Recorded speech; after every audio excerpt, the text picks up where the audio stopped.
Exploring ice caves in an Icelandic winter. Stepping foot into your first crystal-clear blue ice cave is a memory that will last a lifetime. If you haven't explored an ice cave in an Icelandic winter for yourself, it's hard to describe the feeling. Standing inside this magnificent flowing structure of ice and looking up at the curved blue roof above can be hypnotic. I've taken hundreds of customers into dozens of different ice caves across Iceland, but one thing is always the same. The reaction as my guests walk through the entrance of the ice cave always starts with an audible "wow," followed by silence. Silence that lasts longer than you might expect. Like children reaching to the stars, my guests' hands rise to the ceiling trying to interpret what they are seeing. Wide eyes, open mouths and outstretched arms is often what I observe as I watch over my guests. I imagine there would be a few embarrassed faces seeing a picture of themselves in those few seconds. But I allow them their moment of solitude without disruption. This memory is just for them. No one else. Once my group settle into their surroundings, the cameras, tripods and a few snacks temporarily become the focus. We've traveled far to get here. They deserve their break and that all-important picture. Depending on the year, the ice caves we explore can be completely enclosed with only a small hole to sneak into to find this hidden world. Or it can be a towering open arched structure. There have been years where crawling on your hands and knees was necessary, like in the winter of 2016 and other years when the ice cave required cut ice steps to walk down into, like in 2018. Each year is unique. The size of the ice caves we visit can range from a small apartment-sized room to a towering cathedral. The smaller, more contained ice caves tend to last a little longer and have more of a blue color due to their ability to hide from the sun. But the larger ones allow the low light of winter days to cascade off the walls of the ice cave, creating a light show to rival the northern lights.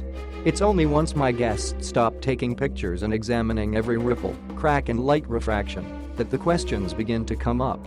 Luckily, I love to talk about glaciers and ice caves as much as exploring them. The most prominent questions I get are, how are the ice caves formed? Why can we only go into them in the winter if the glaciers are around all year? And how old is the ice cave? I'll give you the abridged version now, but for the full explanation you will have to come to Iceland to see for yourself.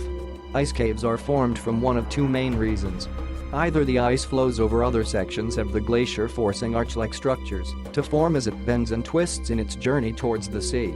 Or from constant water erosion as the glacier melts in the summer, creating large caverns that empty out as the temperature drops in the winter.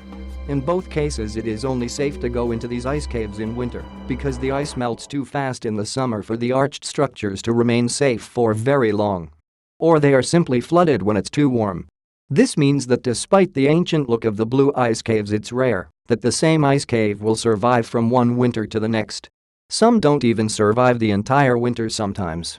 The glacier ice, the building blocks of the ice cave, is usually 700 to 800 years old depending on where you are, but the ice caves themselves are rarely more than 1 to 2 years old. In fact, since I started my company, I have yet to revisit the same ice cave 2 years in a row with customers.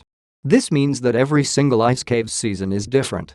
Discovering new ice caves in Iceland is no easy task. If each ice cave collapses in the summer, then it stands to reason that a new ice cave need to be found every winter.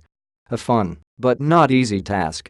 We recruit local ice cave explorers in the remote areas of the country to find and monitor them. This means there is no guarantee there will be a suitable and safe ice cave to explore each year.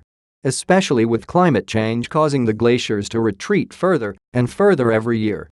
Sometimes a trip on a super jeep is needed to get there. Other times a glacier hike with crampons for up to an hour one way is required. Crossing rivers and dodging holes can be necessary. Whichever way we get to the ice cave, I can at least guarantee it will be an adventure. My company and many others run the tours with the expectation that no previous experience is needed. A moderate level of fitness is required, however, and full mobility of ankles and knees is needed for the sometimes uneven and steep terrain. That being said, I've taken people from 18 to 80 on our adventures. With the right equipment and trained guide, it should be no harder than a normal hill walk. I personally spend most of my time with customers exploring the UNESCO World Heritage Site, Vitnagical National Park in the southeast of the island. We pick our guests up in Reykjavik, then visit the popular spots along the way, including the Jökulsárlón Glacier Lagoon. We spend the night in the area in a secluded hotel, perfect for spotting the northern lights. Then we dedicate the entire next day to exploring the glacier and the ice caves. There are a few ice caves available closer to Reykjavik that other companies enter on day trips. These tend to be a little more crowded, but still incredible experiences. Accessibility and duration are two topics that should be considered before you book onto any ice cave tour. Read in detail what it entails. Some ice cave tours can be as easy as being driven to the edge of the cave, walk in, take pictures, and walk back out. Perfect for low-ability groups. Other ice cave trips are just one part of a glacier hike adventure. Great for people who want to go a little off the beaten path and don't mind burning some calories to do it. When should I book a trip to do an ice cave tour? I'm a little biased here, but the answer is absolutely now.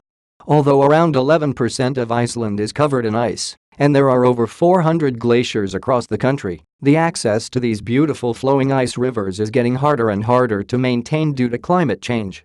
The surviving glaciers are nestled up in the colder mountainous areas of Iceland, with many of the sea level glaciers already melted away or greatly diminished. Simply getting onto a glacier to find an ice cave to take guests on is a finite luxury that we may only have for a few more years. Now is the time to come for sure. I'll see you there.